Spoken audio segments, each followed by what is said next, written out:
because she's the one who did it. Be quiet and don't talk in my courtroom. When did you order the gun? When did you get the gun? Hey,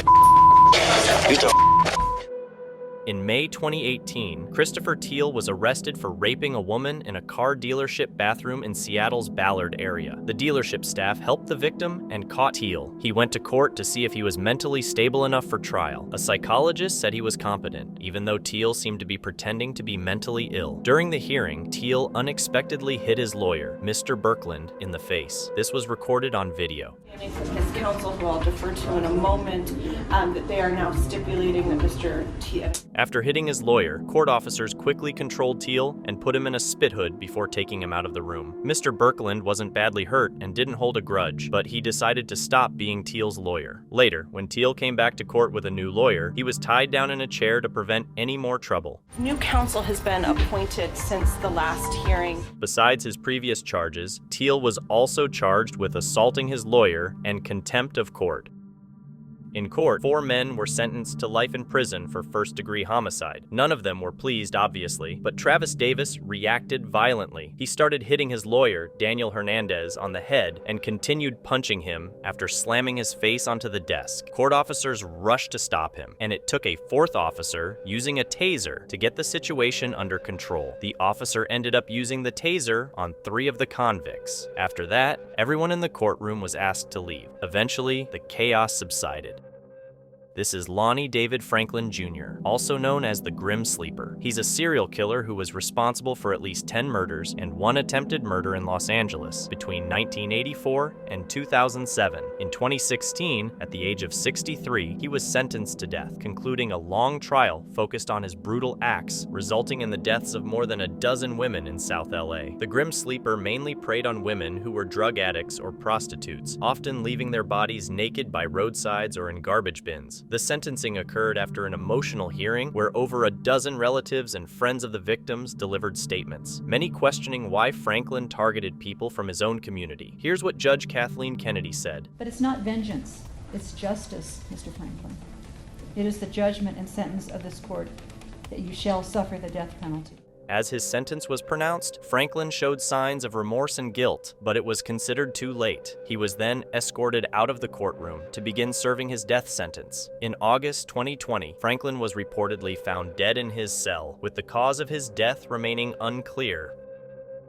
Lamont Payne, known for being violent and previously charged with attacking a corrections officer, showed his dissatisfaction with his lawyer while in court. I've been giving him questions. He won't speak up. Sir, that's because it's not his turn to ask questions. He tried to get his lawyer's attention, complaining loudly, which led the judge to order him out of the courtroom. Before leaving, Payne punched his lawyer in the face as a clear message. Police in the courtroom quickly stepped in to hold Payne back and stop more violence. This wasn't Payne's first violent act. He had also bitten a corrections officer in the ankle before. His history shows he's often aggressive. To keep things safe, later hearings for Payne were done remotely. I've been doing it close to 20 years. I've had all sorts of clients, but nobody that actually acted out on it. I didn't feel any force. I didn't feel like pain or anything like that. It was just salty, right? Because you're tasting somebody's skin. It's kind of gross, but that's what I remember. The lawyer, though shaken by the attack, wasn't badly hurt. He found the attack strange and surreal, noting how odd it was to taste someone's skin, and commented on the bizarre nature of this incident compared to other challenging situations in his career. The trial of Cletus Robbins Jr. at the Harlan County Circuit Court in Kentucky lasted 3 days, resulting in his conviction for a long list of crimes that would impress even the most hardened criminal. The defendant is guilty of 1, kidnapping with serious physical injury, 2, robbery in the first degree, assault in the second degree, unlawful imprisonment, wanton endangerment first degree. While the judge listed his crimes, Robbins stared at the prosecution, which is against courtroom rules. Your Honor, the Commonwealth requests the court give notice to the defendant not to communicate with the Commonwealth. Yeah, it's just don't be turning around. This was enough to provoke him. Don't. Hey, now none of that. Hey, none of that. Now just calm down. Yeah. You calm down. You take it easy. You're court here. Listen, buddy, I'm too old for this. Hey, I'm too old for this, too. After tensions eased, the judge delivered his sentence. He shall be confined to the state penitentiary for a maximum of 25 years.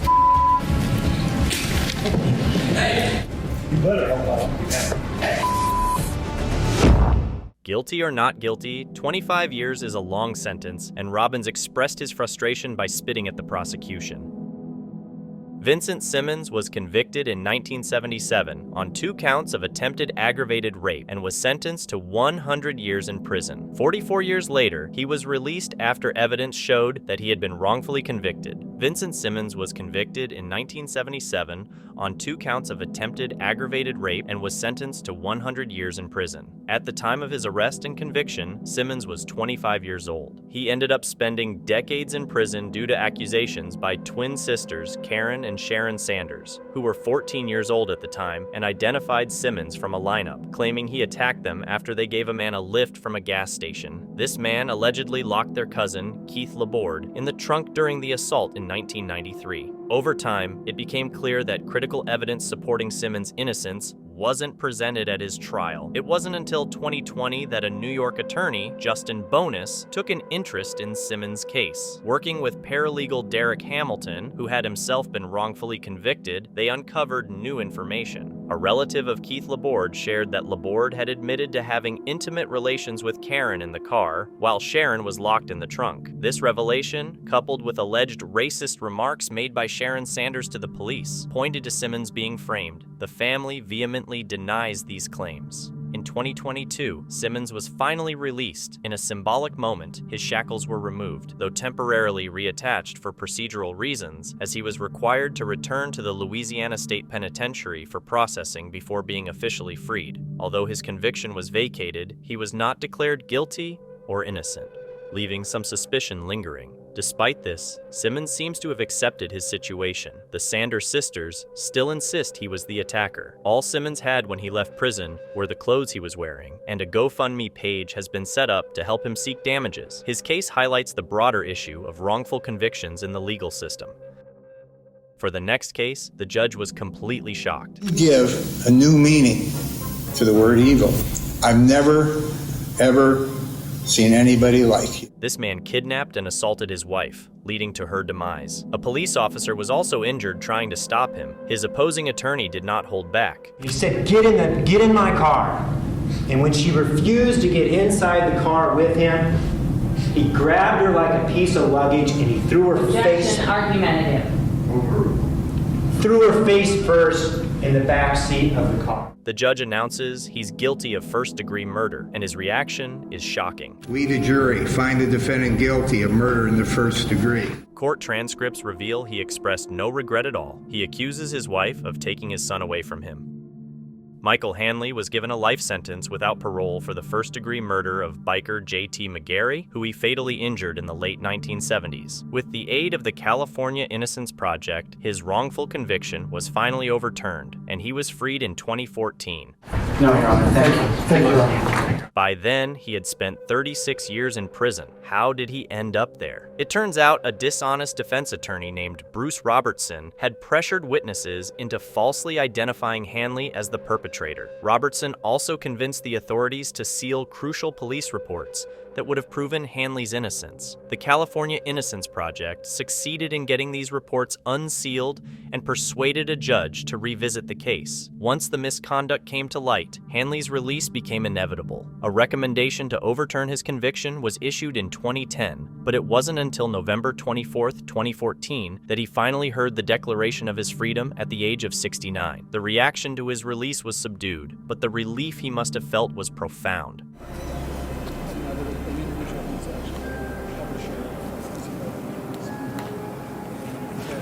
From there, he steps out into the daylight as a free man, with the press waiting to talk to him. Mr. Hanley, can you tell us, what is your emotional state right now? Are you bitter? Are you hopeful? How do you feel?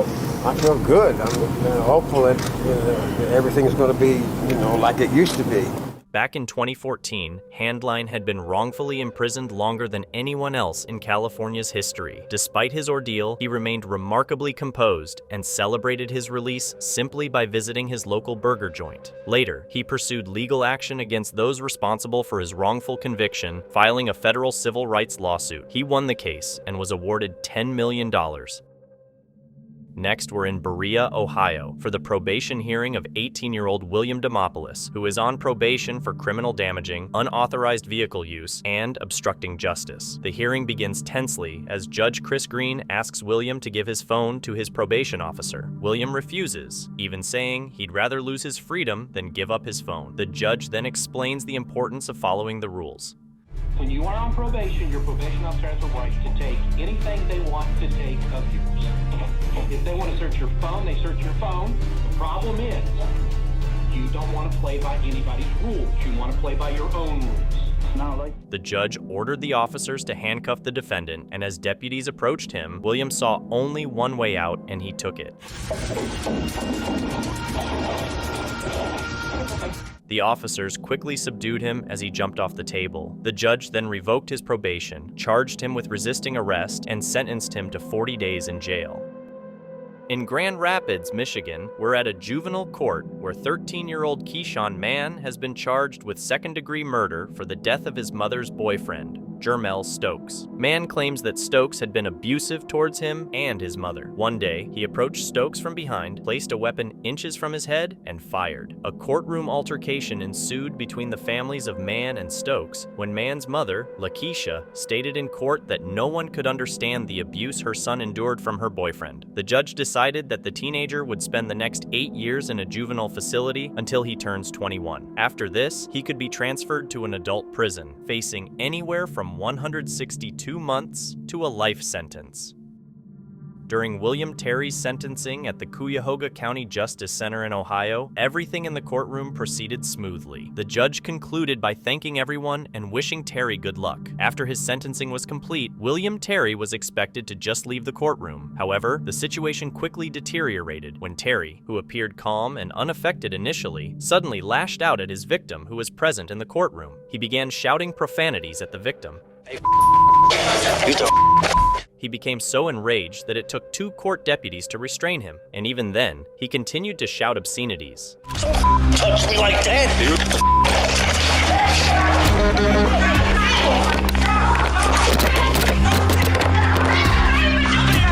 While being held down on the floor, he was finally led out of the courtroom. Given all the foul language he used, it seems the sentence left Terry feeling quite bitter. Anthony Kirkland, a vicious serial killer from Ohio, faces charges for the rape and murder of 4 women. Previously, in 1987, he received a sentence of 10 to 25 years for raping and causing the death of another woman and was paroled in 2014. He committed his later crimes between 2006 and 2009. Kirkland strangled 2 of these 4 women and burned their bodies to hide the evidence of rape. Here is his reaction upon hearing his charges. Mr. Kirkland, you are charged with the following offenses as contained in the indictment. Count 1, attempted rape with specifications.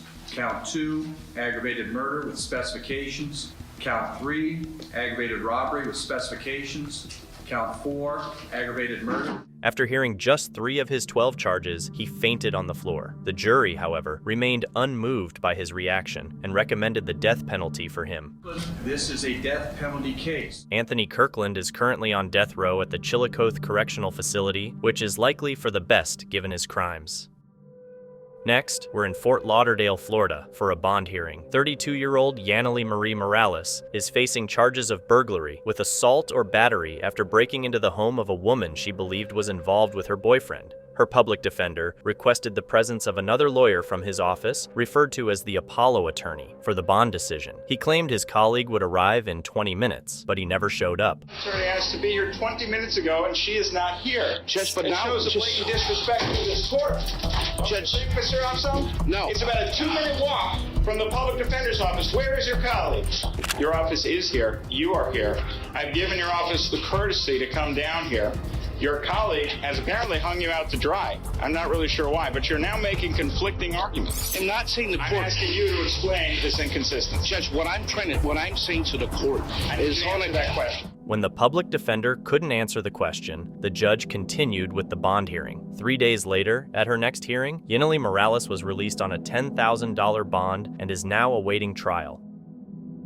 Harding was on trial for sexually assaulting a girl in a cemetery, facing charges of second-degree criminal sexual conduct. Just as the jury was about to announce the verdict, Harding tried to stab a prosecutor in Ingham County right in the courtroom, a place where security is usually very strict. This raised big concerns about how secure the courtroom really was. A detective in the courtroom quickly restrained Harding before more guards came to help, preventing any further harm and possibly saving the prosecutor's life. After this bold attack, Harding was charged with assault with intent to murder. He later admitted guilt to this charge, recognizing the seriousness of his attempt. Harding received a total sentence of 44 years in prison for both the sexual assault and the attack in the courtroom. The incident pointed out serious security issues, especially how Harding was able to get across the room to attack the prosecutor and how he got hold of a knife inside the court. Antonio Rosales, a drifter, attacked a girl in a forest. During the trial, when assistant Anna Valentini began her closing remarks, Rosales suddenly interrupted through a translator, stating, "She doesn't know what I did to that woman." This led to a major outburst from Rosales, who became agitated at being called a child molester. In anger, he hit a courtroom computer monitor with a keyboard and flipped the table over. 2 officers attempted to hold him down, but he kept struggling. Eventually, it took 2 more officers to subdue him and escort him out of the courtroom. Judge Deborah Nelson then paused the trial until later in the evening. In Michigan, 18-year-old Samantha Grigg, who dreams of becoming a singer, was sentenced after pleading guilty to manslaughter and unarmed robbery in the death of 19-year-old Dustin Froka. She admitted to driving 2 men to an apartment complex where they forced Froka into her Ford Explorer. In the back seat, they attacked him with brass knuckles, leading to his death after he exited the moving vehicle. Grigg testified against her accomplices in return for a reduced sentence and expressed regret in her statement to the court. Froka was a father to a 10-month-old daughter. I would like to extend my deepest remorse to the family of the victim. He was a fellow musician. It really breaks my heart. And I wish I could take it back every day. She ended up with a reduced sentence, receiving 6 to 15 years in prison.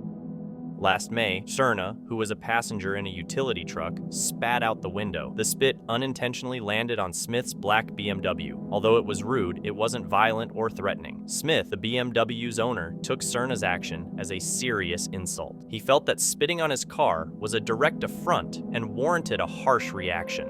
In court, Smith showed no regret for what he did. Rather than apologizing to the victim's family, he repeated that he was provoked. He pulled up on me and he spit on me.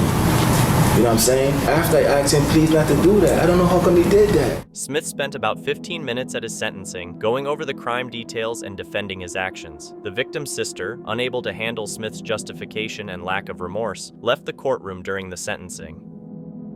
Now we move to the Seminole County Court in Sanford, Florida, where the one-day trial of 46-year-old Lisette Gonzalez has concluded. She was charged with driving under the influence and was found guilty by the jury. In a last-ditch effort, Gonzalez's attorney appeals to the judge. He points out that his client wasn't given a breathalyzer test or a blood draw, yet the arresting officer claimed she was over the legal limit. Respectfully ask that this court grant the judgment notwithstanding the verdict.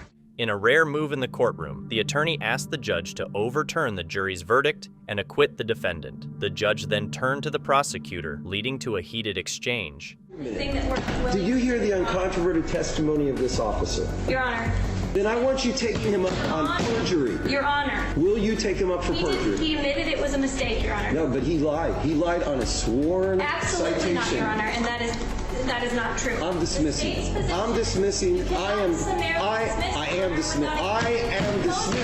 this charge. In an unexpected turn of events, the judge dismisses the charge and grants the defendant, Lisette Gonzalez, a judgment of acquittal. Lisette Gonzalez walks out of the courtroom completely free of all charges, facing a charge of battery against a law enforcement officer and a potential 10-year sentence. One would expect Michael Gaines to try to curry favor with the judge. Instead, he did the exact opposite. We do respect authority. You're not respecting my authority. You're not respecting me, okay? Well, respect goes both ways. You're just a woman in a with a robe on. You a woman, human being, just like I am, okay? All the evidence shows that you deliberately I know the words were that you deliberately were hawking up bullshit. I didn't hawk up no saliva, okay? That's bullshit, and you're gonna believe those lies. That's what I'm talking about. Look at me. It's like eating. You ain't gotta scream at me. You gonna raise your voice at me? Oh my God. You raise your voice at me, I raise my voice at you. You just in a row. Later, something the judge said set him off. Then, he just begins cussing. A district attorney present also received a dose of Michael's profanity. I appreciate Mr. Gaines making my point for you punk. Very well received. Maggot mother. Eventually, he was escorted out of the courtroom, but not before he hurled a few more unprintable insults. Out of the courtroom. He's a maggot. Yeah, you're a tough guy. He's a maggot, punk. You should have died when you was a baby. Yeah. Maggot. Anytime, Mr. Gaines. Shut up, punk. Unsurprisingly, his poor behavior resulted in an additional 3 years being added to his original 10-year sentence. At the Harris County Courthouse, Dexter Johnson was sentenced for the intentional double homicide of Maria Aparis during a robbery and the fatal injury of her boyfriend, who we know, in the head. On the early morning of June 18, 2006, Johnson, along with 4 accomplices, was driving around looking to commit a robbery. They ended up carjacking Aparis and her boyfriend, armed with a weapon and a pistol. The prosecutor stated that Johnson assaulted Aparis in the back of her car before fatally injuring both victims in the head. Johnson was found guilty of capital murder by the jury. Upon hearing his sentence, the realization of the severity of his actions and the punishment caused him to collapse into his seat. Ladies and gentlemen of the jury, this is going to complete your jury service. I'm going to meet you in the jury room. All rise. The 19-year-old was sentenced to death. If you're curious about what court proceedings looked like during the COVID-19 pandemic, here's an odd scene from a Florida courtroom conducted via video conference. The defendant, Henry Mitchell, faced charges of grand theft for taking $4,000 from a restaurant. The hearing, led by Judge Corey Amanda Coffin, began routinely with attorneys Eric Linder, representing the state, and public defender Dale Miller present. When Judge Coffin asked the attorneys for their recommendations and Linder proposed a $5,000 bond, everyone was shocked to hear Miller swearing at Linder. Oh, you, Linder. Who cares what you have? Mr. Miller, excuse me, but your microphone is on, and if we have one more outburst like that, we're going to be having a very serious discussion with your supervisor. While Miller had turned his camera off, it seemed he forgot to mute himself. Everyone in the video conference was visibly shocked by Miller's outburst. Judge Coffin warned him and asked him to apologize to Linder. Miller did apologize, but it wasn't very heartfelt. He didn't apologize for his words, but rather for leaving the microphone on. I apologize that my microphone was on, Judge. Linder was clearly annoyed and angry. Judge Coffin decided on a $3,000 bond for Henry Mitchell, and eventually, things settled down in the courtroom. John Spooner, a 76-year-old, suspected that a teenager, Darius Simmons, was trying to rob him. Spooner confronted Simmons on the sidewalk outside his house, and this incident was recorded by home surveillance. The footage showed Spooner accusing Simmons of stealing right before he fatally wounded the unarmed boy. At his trial, Spooner showed no regret for his actions. Instead, he blamed Darius Simmons' grieving mother, accusing her of lying, cheating, and stealing. Spooner was unsure about the morality of his actions, not knowing if what he did was right or wrong. May God forgive you, Ms. Larry, for your lying and cheating and stealing. Like I say, I don't know if I did right or wrong. Despite his attempt to blame the victim's family and showing no remorse, the court sentenced him to life in prison, as the victim's family had requested. At the Washtenaw County Trial Court in Ann Arbor, Michigan, we're here for a hearing where the defendant, Donald Roberts, faces charges of unarmed robbery, assault with intent to rob while refusing fingerprinting, and larceny. Throughout the case, Roberts has chosen to represent himself, turning down any professional legal help or representation. For purposes of finding incompetency, and I'm asking the court to find the defendant incompetent and to order him to the Forensic Center for treatment and restoring of competency. With his competence in question, Roberts has a burning question he needs to address. What about my discovery? Let's talk about that. Oh, let's not. Not right now. Frustrated by not receiving the answer he wanted, Roberts loses his temper. However, deputies quickly subdue him and escort him out of the courtroom. Ultimately, Roberts is declared competent and sentenced to 1 year and 10 months in jail. You're not supposed to swear in front of a judge, but 36-year-old Adam Satterley really crossed the line. He was facing drug charges and was in Jefferson Circuit Court for a bond hearing. Judge Olu Stevens dismissed his lawyer's objections, which meant Satterley's bond was canceled and he was going to jail. As an officer escorted him out, Satterley caused a stir by saying some inappropriate things in the courtroom. Adam Satterley yelled racist insults at Judge Stevens, using offensive language as he was escorted out. Judge Stevens stayed calm and later called Satterley back into the courtroom, adding 60 days to his sentence for the racial abuse. Satterley tried to claim he was talking to his brother, not the judge, but no one believed that. Judge Stevens offered him a chance to apologize. If he did, the 60 days would be reduced to just 1 day. Satterley apologized and ended up with only 1 day in prison for contempt of court. Next, we head to Atlanta, Georgia, for the sentencing of Tex McKeever. The 75-year-old former lawyer was charged with felony murder after his wife, Diane McKeever, died. He said the incident was an accident that happened as they were returning from their horse farm. After hearing from the victim's friend, it was Tex McKeever's turn to speak. His statement covered many topics, but avoided discussing the actual crime. Then there is the most unique individual I think I've ever corresponded with. His name is Trent Jones. He's a racehorse jockey in Perth, Australia. His favorite racehorse, Courtroom, has been retired just this year. The unusual statements continue. Next, he talks about his godson's favorite sports team. I'm a huge fan of the Golden State Warriors. If anything, I had to say go Warriors before this statement was over. The judge was shocked that Tex McKeever, after spending so much time talking, never addressed the crime he committed. Ultimately, the judge sentenced him to life in prison, with the possibility of parole after 30 years, by which time he would be 105 years old. This is Sherry Lynn, originally from Florida, facing charges of felony battery and resisting arrest with violence. She has a public defender representing her, and tensions flared right from the first question. Have you ever been treated for any mental health issues? Why don't you go yourself first? I'm sorry, ma'am? I said go yourself. Okay, well, I'm a little busy right now. Initially, the judge found it amusing, but then Lynn began to shout swear words. F-1-4-2-6. It's right from private life. It's $5,000. Leave 2 and 3. It's $5,000 and count 3 is $1,000. Have a nice day, ma'am. Let's try and get you into the hospital. Lynn is ordered to pay a $50 fine and complete a full psychiatric evaluation. Jeremy Moody and his wife Christine, who openly identified as white supremacists and neo-Nazis, decided to take matters into their own hands to eliminate sex offenders. They targeted Butch Parker, a registered offender, and his family, chosen randomly from the registry. In 2012, Jeremy Moody had written a book advocating for the elimination of child abusers and their families, showing the crime was premeditated. On July 21st, the Moodys confronted Butch and Gretchen Parker, coercing them to return to their home in Union County under threat. They then repeatedly attacked the Parkers, resulting in their deaths in their home. After the incident, Jeremy showed no remorse, publicly stating that such people don't deserve to live and that he would kill more if given the chance. Child molesters do not deserve to live. They got exactly what they deserve.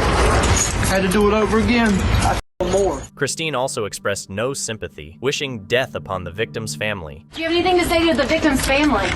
May they die also. Jeremy Moody was easily identified by his distinctive tattoos, leading to their capture by the authorities.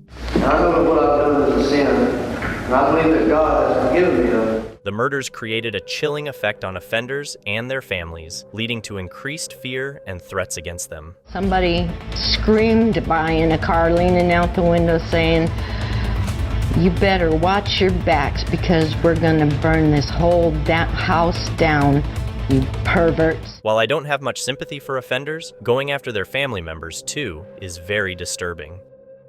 At the Bourbon County District Court, 30-year-old Bass Webb faced charges of 2 counts of attempted murder. The judge chose to recuse herself from the case because she was acquainted with the 2 victims whom Webb had nearly fatally injured. Unbeknownst to her, Webb had a final surprise in store for her. There's no way I'm going to try this case or have any further proceedings, or I have to see you for one further second. If you're still confused, take another look at what happened. Webb actually spit on the judge. He was charged for this act and quickly removed from the courtroom. Webb was later convicted of third-degree assault and received a 15-year prison sentence. Near the end of 2013, Sabrina, an employee at Costco, met Jonathan Hearn, a customer. They started talking, exchanged phone numbers, and began a romantic relationship despite Sabrina being married to Robert Lyman. Their affair involved frequent communication, with 80 text messages exchanged. You had 80 text messages incoming and outgoing to Jonathan Hearn. I was having an affair.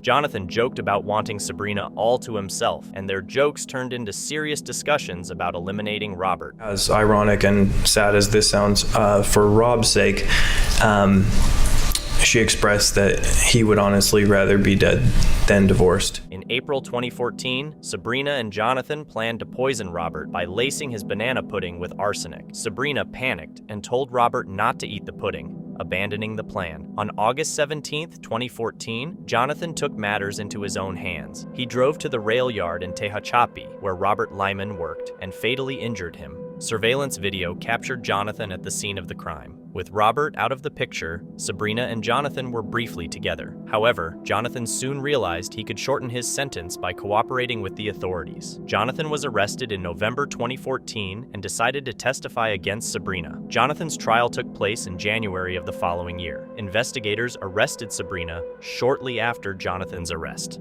Sabrina took a plea deal, agreeing to testify against Jonathan in his trial. Hearn was arrested that November and now faces over 2 decades in prison. His trial was in January of this year, days after investigators arrested Sabrina. He took a plea deal contingent on testifying against her in the trial. Both Jonathan and Sabrina now face lengthy prison sentences. The events have left a significant impact on Robert and Sabrina's 2 children. A 23-year-old driver accidentally ran over a young boy, resulting in the boy's death. On Wednesday, the driver was sentenced to 1 year in prison and 1 year of supervision in a standard courtroom proceeding. The victim's family was very upset with the sentence, feeling that the driver had taken away more than just a child, but their whole life. One family member thought the driver should have been charged with murder and given the maximum sentence. This dissatisfaction led to a physical confrontation in the hallway of the public safety building. Sheriff's deputies had to step in, using stun guns and forcing people to the ground to manage the situation. He took away more than just my child. He took away my life. He should get the maximum, whatever it is. I really think he should have been charged with murder. Get back! Let's go, folks. Everybody need to leave the floor. The chaos highlighted the intense emotions and serious nature of the incident. This is the case of 20-year-old Spencer Boston, who was charged with speeding and marijuana possession 2 months ago. In court, he gave a brief, passionate speech about marijuana and the unfairness of the law. Sir, I think it's very unfair, the marijuana law here. I think we the people deserve better because marijuana is a very harmless drug and it's been around for ages, since the 80s and 90s. However, the judge was not interested in his arguments. I've heard that baloney all my life, so don't go any further on that. Yes, sir. I don't know whether it's good or bad. All I know is Tennessee still has it against the law. I swore to uphold the laws, and I have to uphold the laws as a judge.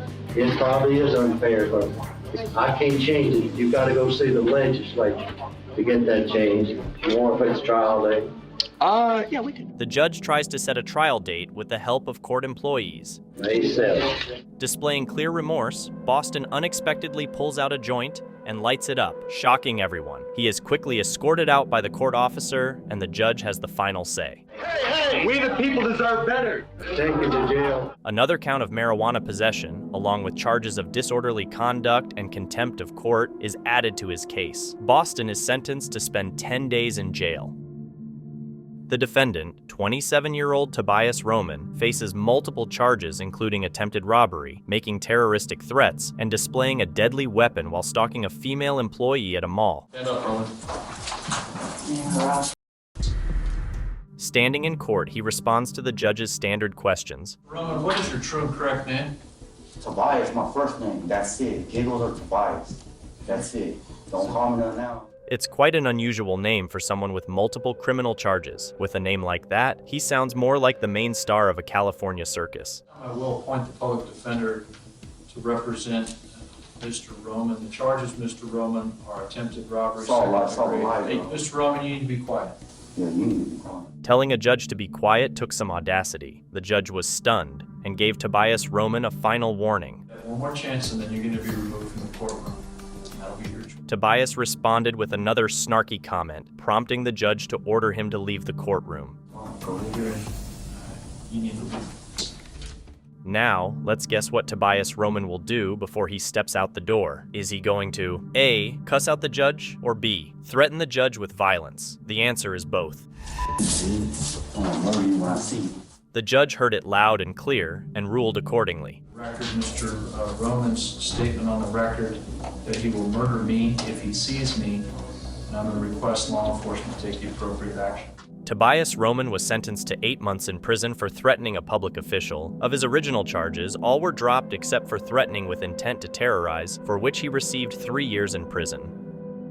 A criminal named McCrae caused the death of a Pontiac mother of 7 the previous year. At his sentencing, despite the gravity of his crime, McCrae, only 22 years old, was not given a life sentence, but 30 years in prison, meaning he would still have many years of freedom after serving his time. Before the hearing, the judge warned the packed courtroom, especially the victim's family, against any outbursts. During the hearing, McCrae offered an apology, but it seemed insincere and didn't mention the victim's family, which felt like a slight. I'm remorse for my actions. So I thought that's not bad in court or something. The family and others present were understandably upset by McCrae's apology. You will have an opportunity to live your life after being incarcerated for quite a lengthy time.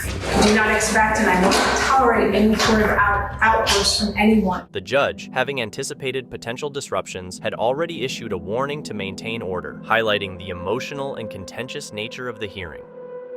We're at the Oakland County Court for the arraignment of 16-year-old Ethan Crumbly, who is accused of ending the lives of 4 students and wounding 7 others at a Michigan high school. He faces 21 charges, including 4 counts of first-degree murder, 1 count of terrorism causing death, 7 counts of assault with intent to murder, and 12 counts of felony use of a weapon. Investigators noted that days before the attack, Crumbly went with his dad to buy the weapon used in the incident. His mom even called the weapon an early Christmas present on social media. Crumbly admitted that on the day of the incident, he took the weapon from an unlocked container at home, put it in his backpack, and then used it to harm his classmates after retrieving it in a school bathroom. True, on November the 30th, 2021, when you obtained the firearm, it was not kept in a locked container or a safe. Yes, it was not locked. People are satisfied. A conviction for first-degree murder usually means a mandatory life sentence for adults, but since Crumbly is a minor, he can't automatically be sentenced to life without the chance for parole. He could face at least 25 years and up to 40 years in prison. At Cole County Circuit Court, 15-year-old Alyssa Bustamante was charged with second-degree murder and armed criminal action for taking her neighbor's life. In her diary, she wrote that the act felt amazing and pretty enjoyable. Bustamante ended her neighbor's life and buried her in the woods just to see what it felt like. Driven by homicidal thoughts, several mental health professionals testified that she has major depressive disorder and borderline personality disorder, but this did not impact her case significantly. During her trial, she appeared stoic and somewhat cold. And you knew and understood those things at the time that you accepted the plea agreement? Yes. She was later found guilty and pleaded guilty to second-degree murder and armed criminal action. In 2024, she was sentenced to life in prison without the chance of parole. Tony Farmer was a highly talented high school basketball star, considered one of the top prospects in the nation with potential college opportunities at major programs like Ohio State and Michigan State. However, his future took a drastic turn when he was charged with serious crimes, including kidnapping and assaulting his girlfriend. During his sentencing, Farmer was visibly shocked and distressed. Initially, he whispered to his attorney in disbelief when the judge sentenced him to 5 years. Moments later, the judge added 2 more years, making it a total of 7 years, causing Farmer to collapse in the courtroom. His mother could be heard panicking in the background.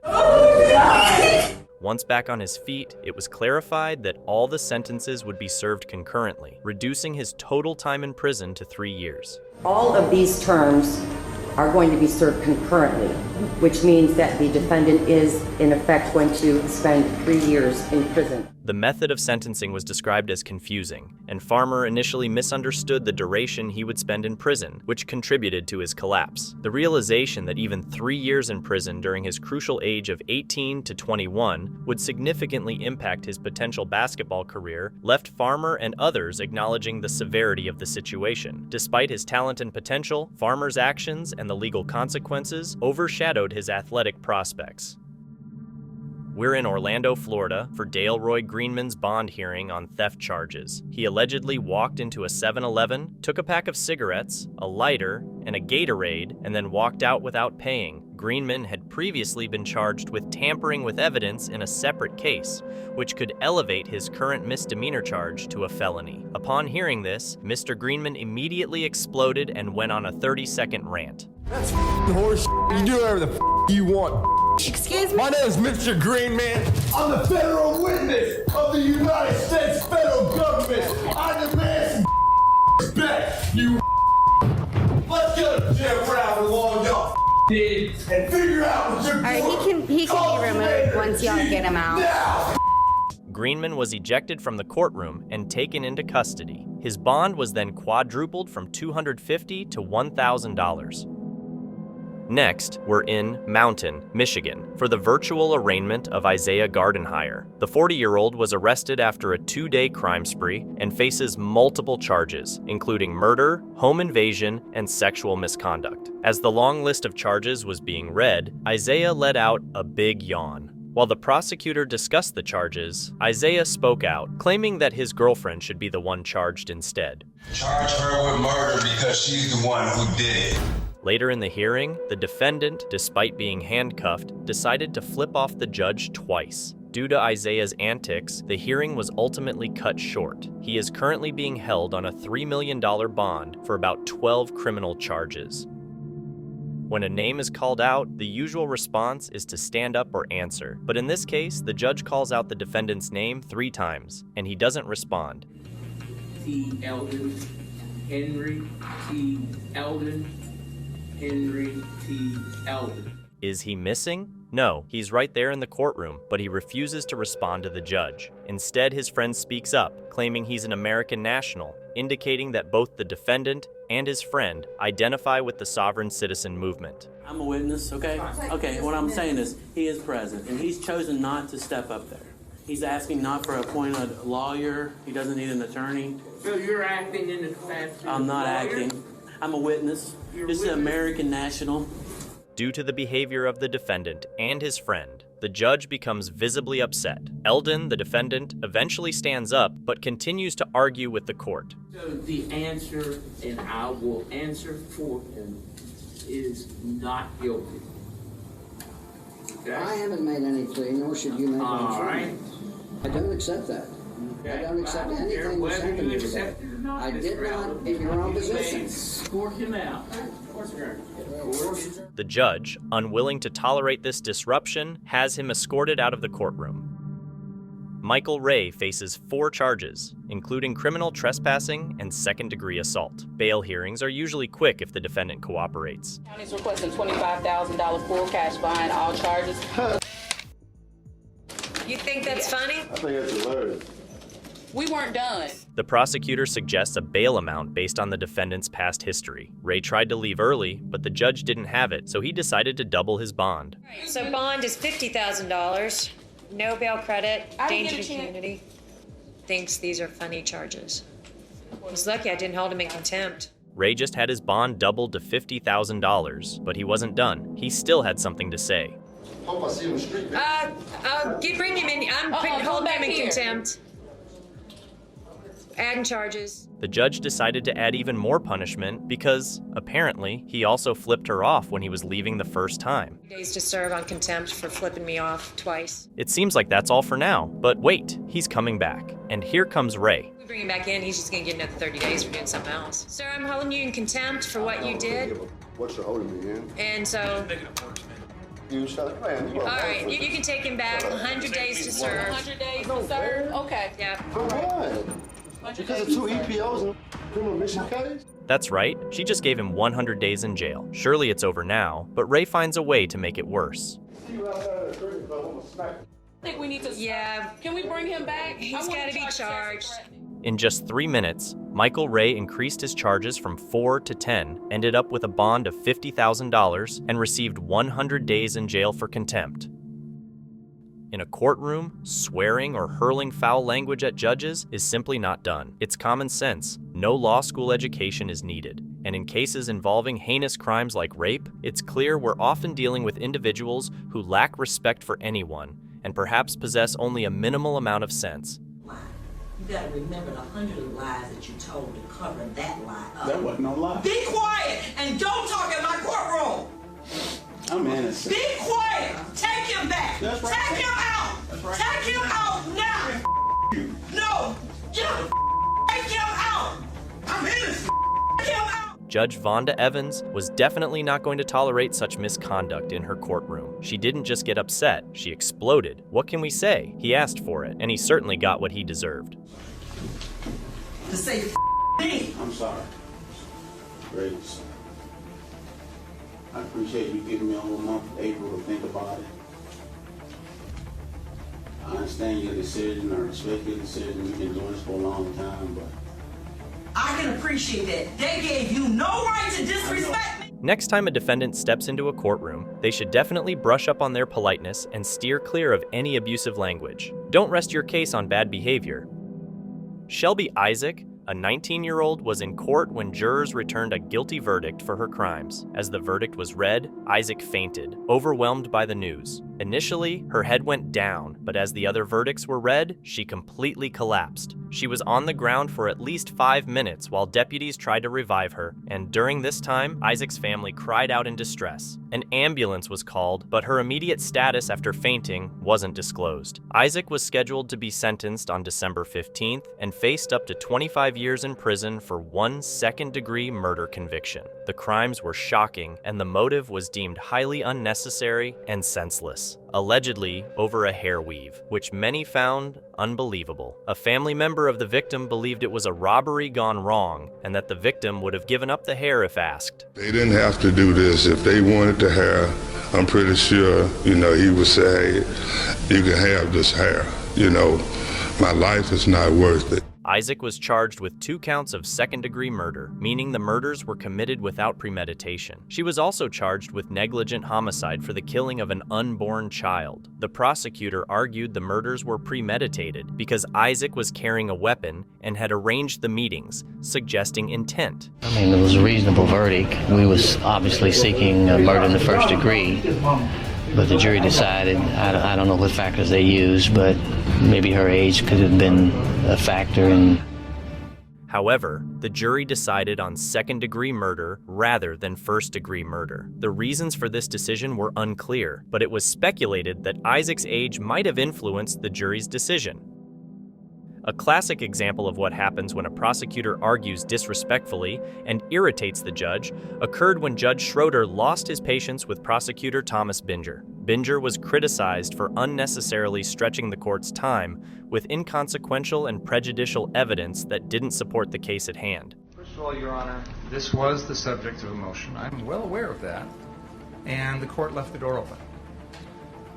For me, not for you. My understanding of You should have come and asked for reconsideration. You did on the one motion, and in fact, I granted your motion for reconsideration. That was on. He presented no solid evidence, instead consistently trying to link the case to the defendant's supposed past intentions. He also attacked the defendant's beliefs, but didn't stop there. The prosecutor went as far as to accuse the defendant of exercising his right to remain silent and tried to use it against him by implying that his silence suggested guilt. Held it open with a bias towards denial. Why would you think that that made it okay for you, without any advance notice, to bring this matter before the jury? I was astonished when you began your examination by commenting on the defendant's post-arrest silence.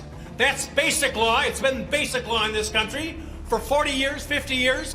I have no idea why you would do something like that. The prosecutor didn't have solid evidence and tried to mislead the court, but Judge Schroeder wasn't having it. Pardon me? That was before the Don't defense get testimony. brazen with me. You knew very well. You know very well that an attorney can't go into these types of areas when the judge has already ruled without asking outside the presence of the jury to do so. So don't give me that. That's number one. That's how you professionally and firmly win an argument. Next, we're in Las Vegas, Nevada for an arraignment hearing. Joshua Martinez has chosen to represent himself after being charged with driving with a suspended driver's license. Confident in his knowledge of the law, the defendant starts asking the judge questions and probing into the legal details. Okay, and is there a injured party or damage to property here? It's charge brought by the city of Las Vegas, sir. Okay, so the city's the victim in the case? The city is the charging. So they're the victim. The judge clearly had enough of the defendant trying to be clever. I am in charge of this courtroom and you're going to stop it. We are in charge of the courtroom. The judge quickly grew tired of the defendant trying to be clever. The judge decides to assert authority and orders him to be removed. Direct contempt of court. You are in contempt. 20 minutes later, he is brought back to apologize for direct contempt of court, but Martinez remains stubborn. He was sentenced to 15 days in jail for contempt of court, and his original charge of driving without a license was later dismissed. If you think people learn how to behave in court before their sentencing, think again. Much like Ebony Burks in a previous hearing, here's another guy who rudely abuses the judge, making him quite angry. The outcome? Similar to before. One sentence piled on another. That's the price he pays for disrespecting Judge Hurley in court. Are you kidding me? Yeah, no, I'm not kidding you. That's the truth. You're not going anywhere. That's the truth. All right, thanks. All right, Suzanne Walt. My charge was battery. Oh, wow, I know, man. But that's the way life is. What did he say? Whoa. Bring him back. Whoa. Bring that guy back. I accept your apology, and I will sentence you to 60 days in the Broward County Jail. And he does it again. Can I take the back in? All right, sir, hold it. Come on back, sir. Sir, I'm inclined to hold you in contempt of court again. Would you like to tell me why I should not hold you in contempt of court for the last thing you just said? I asked if you're allowed to do that for me. All right, sir. Doc. I find you in contempt of court for the second time you said that. Do you have anything else you'd like to say in mitigation of the second sentence I'm about to hand down? I was just asking my attorney if he can do that. All right, sir, you have nothing. I'm going to send you to another 60 days to run consecutive to the prior 60 days. So now you're up to 120 days in the Broward County Jail. Do you have anything else you'd like to say? Nah. All right, sir, thank you very much. You're done. I didn't even know you could do it. If you ever find yourself having to appear in court, I hope you don't. But if it happens, it's best to learn a lesson right here and now. Keep your emotions in check, especially those that might let an abusive word or two slip out. Timothy DeMatteo appeared at the 17th Judicial Circuit Court in Fort Lauderdale, Florida. He's a 34-year-old rock musician accused of trying to steal nutrition supplements from a store. When caught, he reportedly damaged the items. Facing charges of petty theft and property damage, he strongly denies the allegations. Going to pick up my scripts. They said it was a 45-minute wait for some reason. I'm walking around shopping. I go to the bathroom to take a piss and wash my hands, and the manager's in there waiting for me, thinking I'm shoplifting. I wasn't shoplifting anything. No? No. I wouldn't blame you for taking his defense seriously, but if you still believed him after this happened. My first, second, third, fourth, 13th, 14th Amendment rights have been violated. Despite Timothy's best efforts, the prosecution had evidence that this wasn't his first attempt at stealing. Two things worth noting.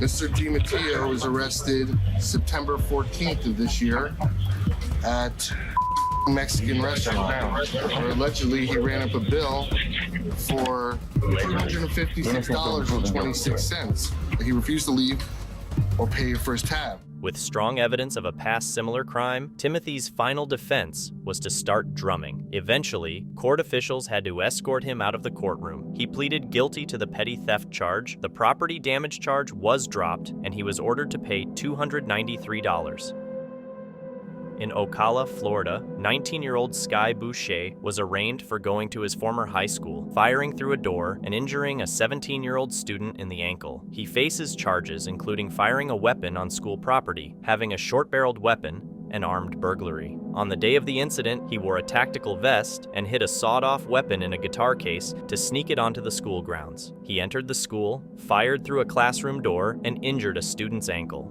Boucher told deputies he wanted to go to jail, explaining that he researched incidents at churches and believed they didn't get media attention, while those at schools did. He also shared details about when and where he bought the weapon. When did you order the gun? When did you get the gun? I went on arms list. They did this. The news was showing this after the Valentine's Day massacre in Parkland, and that's how they. So it was around that time. Around that time you ordered it? Yeah, right before the age went up to 21. He pleaded no contest to his charges on Thursday and was sentenced to 30 years in prison, followed by 30 years of probation.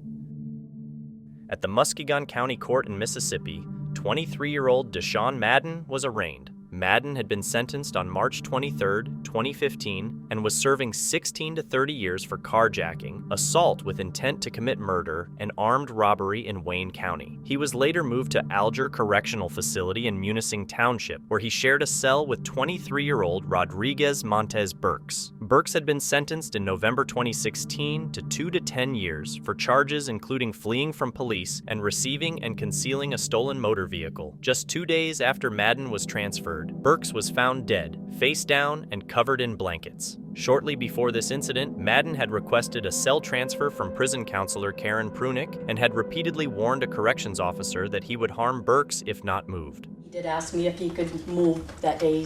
He told me that I'm walking with a homosexual. I'm not into that. I don't like it. I have to move. Rodriguez Burks had also requested a transfer from the cell, but his requests were ignored by the prison. The tragic outcome could have been easily avoided if the prison had simply separated them. Now, it's true that if you ask for protection, you're going to be thought of as a wimp. And if you take a ticket, it goes on your institutional record, but you don't have to your cellmate, and everybody knows that. Eventually, a corrections officer went into the cell later and found this. Proceeded to go down to the cell. I noticed there was a bundle of blankets on the bottom bunk. And I asked him, I said, what'd you do? He said, I told you guys to move me. I then told him to turn around and put his hands behind his back. I grabbed his arm, checked for a pulse. He was sweaty, real slippery sweaty. I just looked at Officer Eisman and I said, he's dead. Dylann Madden was immediately taken to an isolation room where he was read his Miranda rights. It was noted that Madden revealed some information to the investigating detectives about his time living with Burks before they departed. I wanted to get out of the cell and was concerned about rumors and things getting around, and then said something to the effect of, touched my TV, and that was the end of it. Dylann Madden was found guilty by a 12-person jury after a 5-day trial. The jury took 2 hours to reach their decision. The jury fined defendant Dylann Madden guilty of second-degree murder. He was sentenced to 60 to 90 years after being found guilty of second-degree murder. In 1997, Susan Mellon was sentenced to life in prison for the brutal murder of her ex-boyfriend, reporter Richard Daley. Although the Los Angeles police were informed that gang members might have been involved in the murder, they focused on Mellon. She spent 17 years in prison, but was released in 2014 thanks to the efforts of the Innocence Matters Project. This miscarriage of justice occurred partly because Susan Mellon had previously lived on the property where the murder happened, which unfortunately placed her at the scene in a circumstantial way. Astonishingly, this connection led to her being linked to the crime based on testimony from June Patty, a highly unreliable witness. Despite the questionable credibility of the testimony, it was used as key evidence to prosecute Mellon. I always knew that I would get my justice, and I would be God would reverse my destiny, and that I'm not to do a death sentence. It was particularly shocking to discover that the detective who investigated Susan Mellon's case had previously wrongfully imprisoned 2 other men for a crime they didn't commit 3 years earlier. Mellon finally gained her freedom on October 10, 2014, at the age of 59. The judge acknowledged that her attorney at the time had failed to represent her adequately. Not long after, here she is, receiving the news that was both joyful and bittersweet. I'm a free woman now. Want me to do the running man? The petition is granted. the judgment is vacated, the conviction is overturned, and as to Ms. Mellon, the case is dismissed. After being released from prison, Susan Mellon needed time to adjust to life on the outside. Understandably, she dyed her hair and was reportedly amazed by modern devices like mobile phones, a reaction that's forgivable given her long absence from society. Later, a gang member was arrested for the murder she had been wrongfully convicted of. Mellon eventually won $12 million in compensation from the city of Los Angeles for the injustice she endured. John Callis, a Florida man, has been sentenced for 2 counts of first-degree murder and 2 counts of attempted murder. He ended the lives of 2 women in Hernando County, including his sister Catherine Donovan and a Dixie County deputy. Callis, with a shaved head and dull eyes, stared at the judge while chewing his gums, having forgotten his false teeth. 12 jurors took less than an hour to unanimously recommend the death penalty. I'm William Kalish. You've not only forfeited your right to live among us, but under the laws of the state of Florida, you have forfeited your right to live at all. Upon learning his fate, the 57-year-old former roofer showed no emotion and continued chewing. This is Juan Catalan. He was charged with capital murder, and this moment shows his innocence. Instead of a courtroom, it's from a TV show. In 2003, Catalan was arrested for the drive-by incident involving 16-year-old Martha Puebla, who had reportedly testified against gang members, including Juan's brother, Mario. The police said they had a witness who identified Juan, but he had an alibi. He was at an LA Dodgers game with his 6-year-old daughter. Even with ticket stubs, his defense attorney, Todd Melnick, couldn't keep him out of jail. Melnick needed to prove Juan's innocence fast. He looked through TV coverage of the game, but found nothing useful. Then he learned that Bob Einstein, known as Super Dave, was also at the game filming the HBO show Curb Your Enthusiasm with Larry David. After having no luck with the other footage, Melnick asked to see HBO's material. To his relief, they had captured Catalan and his daughter on camera. Here's Catalan's reaction to his release from prison. He later received a $320,000 settlement from authorities. Melnick and Catalan are now friends and even met with Larry David to celebrate. In 2017, Netflix released a documentary called Long Shot about this miscarriage of justice. It detailed shocking behavior from the LAPD, such as falsifying Martha Puebla's identity to get results. Todd Melnick set up a GoFundMe page to help Juan Catalan get back on his feet. Needless to say, he's now a big fan of Curb Your Enthusiasm. This is Richard Rosario. In 1998, he was convicted of the fatal incident involving George Collazo in the Bronx. However, Rosario claimed he had a solid alibi, with 13 people ready to testify for him. So why did it take until 2016 for him to be released? Hereby released. Richard Rosario wasn't just away from the scene when the incident took place. He was actually in Florida. Despite this, he spent decades behind bars. He even turned himself in to explain the situation. What happened? For starters, Rosario's defense attorney only brought in 2 of his many alibi witnesses during the trial. The police reportedly weren't interested in Rosario's clear-cut defense. This, along with the poor work from his attorney, led to him being sentenced to 25 years to life for second-degree murder. 3 witnesses testified against him, but one even said Rosario wasn't the murderer. It was a case of very poor justice. His legal team had to fight the Bronx attorney to prove his innocence, even though the Supreme Court didn't help. Eventually, the Exoneration Initiative got involved and spent a few more years investigating. With their help and the influence of a new DA, Darcel Clark, Rosario's conviction was vacated and he was freed. However, there was still some tension leading up to him hearing the news. The jury is still out on the DA's office with regards to this wrongful conviction, and I hope that she would do the right thing to exonerate me, because I've been in prison for 20 years for a crime I didn't commit. My family didn't deserve this, I didn't deserve this, nor the victim's family or the victim. When the judge made the ruling, Rosario remained calm and dignified. Ruling is accordingly is hereby ordered that the defendant's motion to vacate the conviction is granted. You are hereby released. Despite his calm reaction, Rosario was deeply affected by the grueling experience. It wasn't the end of the story for him. The DA still hadn't fully acknowledged his innocence. Rosario then made a surprise announcement. He didn't want his case to be thrown out. The bottom line here is that their son deserves justice, their family deserves closure. The judge clarifies with him what he's asking. An open homicide case still hangs over your head. Do you understand that? Yes. Rosario is determined to clear his name once and for all, despite the stress it involves. In 2022, a federal court awarded him $5 million for his ordeal. Haskell allegedly executed a family of 7 in their home in Spring, Texas. This shocking and devastating act led to his initial court appearance, where he fell to his knees twice, showing either shock or remorse. Officers helped him up the first time, and the second time, he was placed in a chair and wheeled away. Doug Durham, Haskell's court-appointed defense attorney, announced they would argue insanity, claiming Haskell's actions were triggered by divorce trauma and a lapse in medication, causing severe mental instability. The defense argued Haskell's mental health deteriorated to where he couldn't tell right from wrong or reality from fiction. His attorney also questioned Haskell's competence to stand trial due to limited mental capacity. I think he has a limited mental capacity to understand what's going on, and that's another thing I need to explore in terms of competence. The prosecution disagreed, saying the crime showed determination and planning, noting Haskell visited the house twice that day,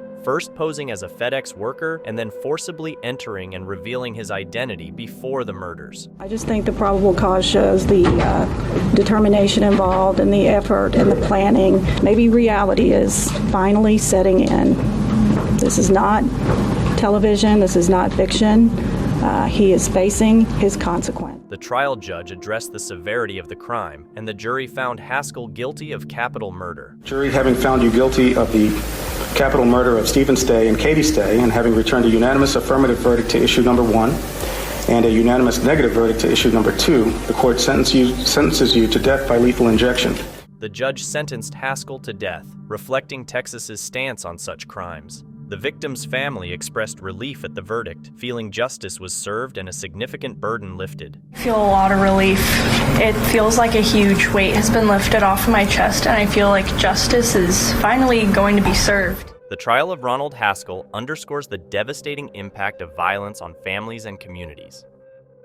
David Ronta was sentenced to 37.5 years to life for the murder of Rabbi Chaskell Wurzburger, a member of the Hasidic community in Williamsburg, Brooklyn, in the early 1990s. Rabbi Wurzburger was fatally injured during a robbery near his car, which was also stolen by the robbers. Ronta was identified as the perpetrator, but was wrongfully convicted. As I said from the beginning, I had nothing to do with this case. Behind the scenes, there was allegedly a conspiracy involving the criminal underworld and law enforcement to frame David Ronta. Detective Lewis and Scarcella, who led the investigation, have had their work questioned over the years. According to Ronta, Scarcella fabricated his confession. Over time, multiple convictions that Scarcella was involved in have been overturned, although Scarcella has denied any wrongdoing. If you're interested, there'll be as much paperwork as you'd like to read on this case. A robber named Joseph Aston was identified as the actual killer, though he died in a car accident. In 1996,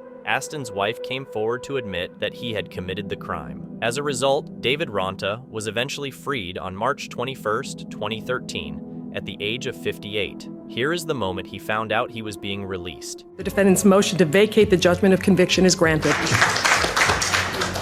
It's a heartwarming scene, though sadly, Mr. Ronta's health had deteriorated. Tragically, he suffered a heart attack shortly after his release, but he survived. Later, he had his own day in court, this time as a member of the public, initially filing a lawsuit for $150 million. He was eventually awarded $6.4 million by the city of New York in a settlement, and an additional $2 million came from the claims court.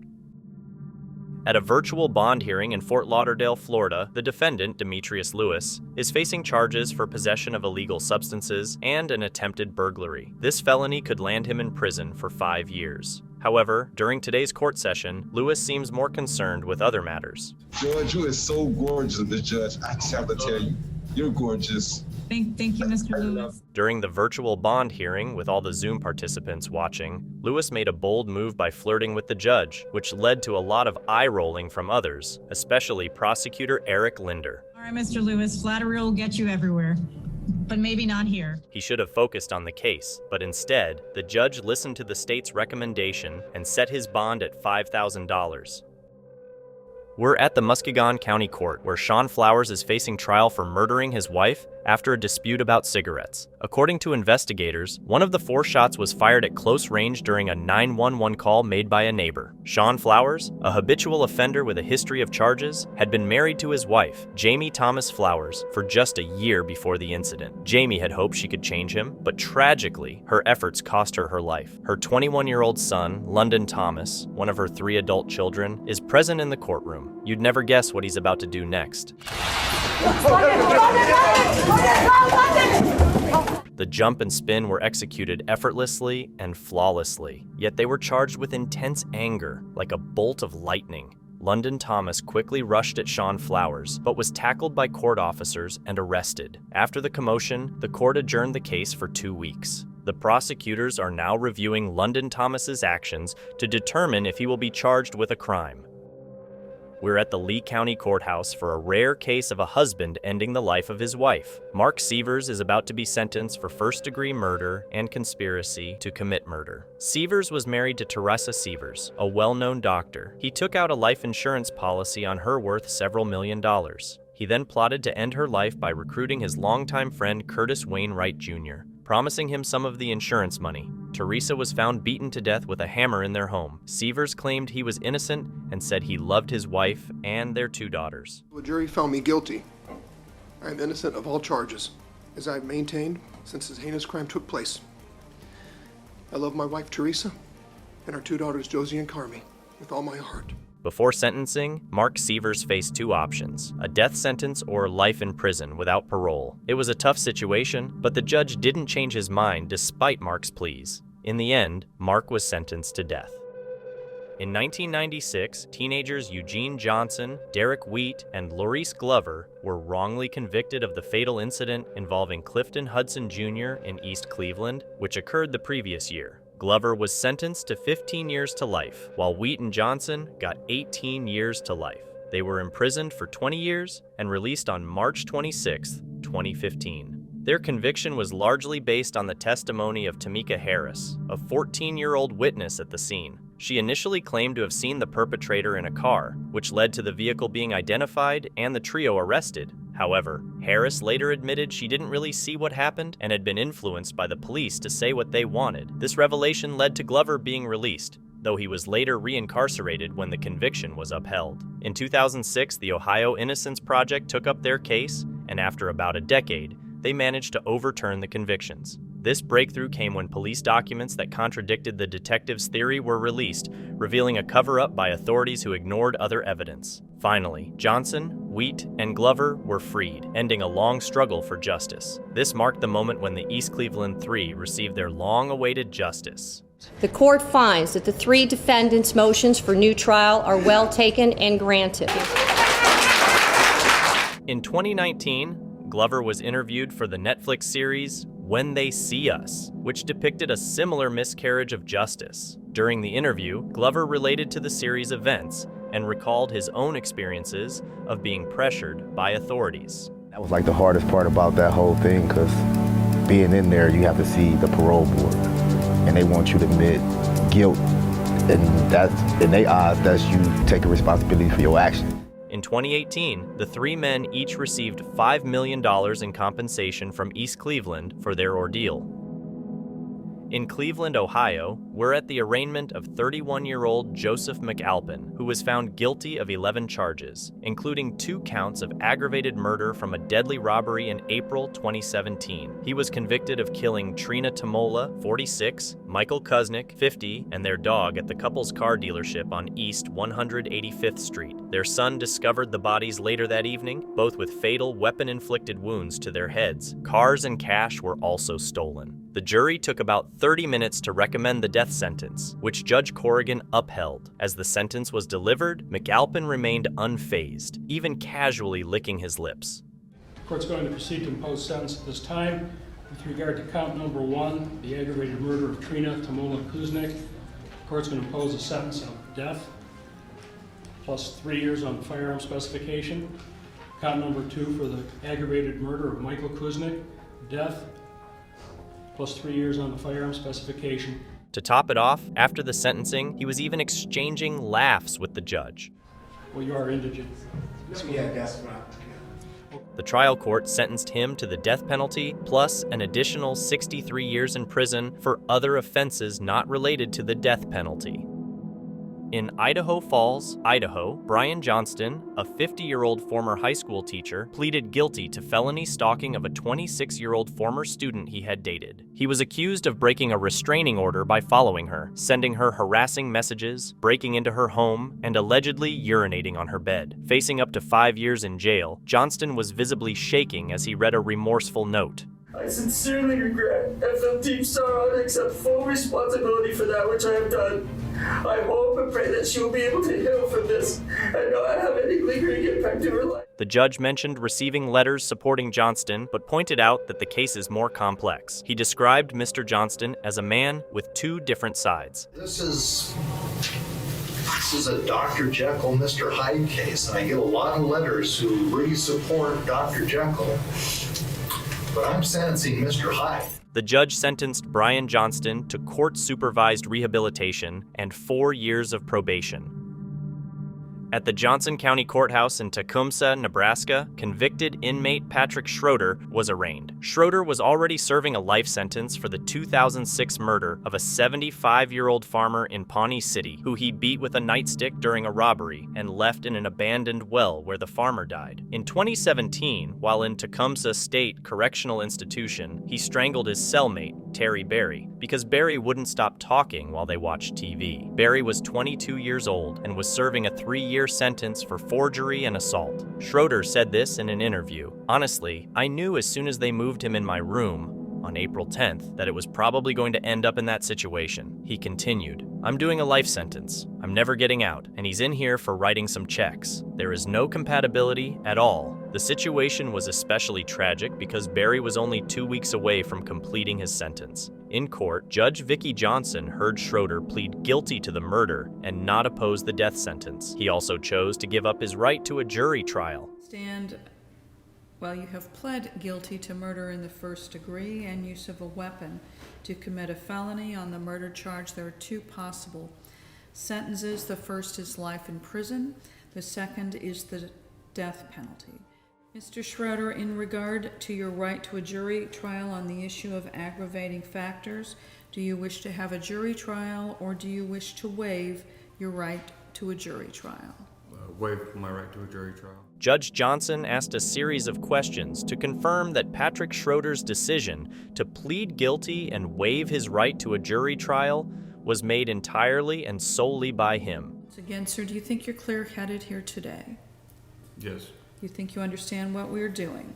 Yes. Have you discussed this decision with your attorneys? Yes, I have. Have you discussed it with any of your family members or any other close associates in whom you have a good deal of trust? No.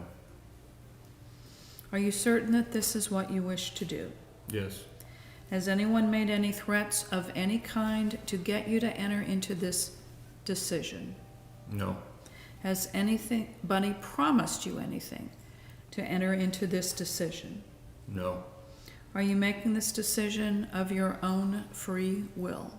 After Schroeder decided to waive his trial, the next step was for a 3-judge panel to convene for his sentencing. When the panel delivered his sentence, Judge Vicki Johnson stated that it was the requirements of the law, not Schroeder's personal desires, that led the judges to impose the death penalty. That the defendant expressly welcomes a death sentence has not been considered by the panel. It is the law and not the defendant's wishes that compels this panel's ultimate conclusion. Patrick Schroeder was put on death row, becoming the 12th man there in Nebraska as of 2022. While still on death row, he took his own life.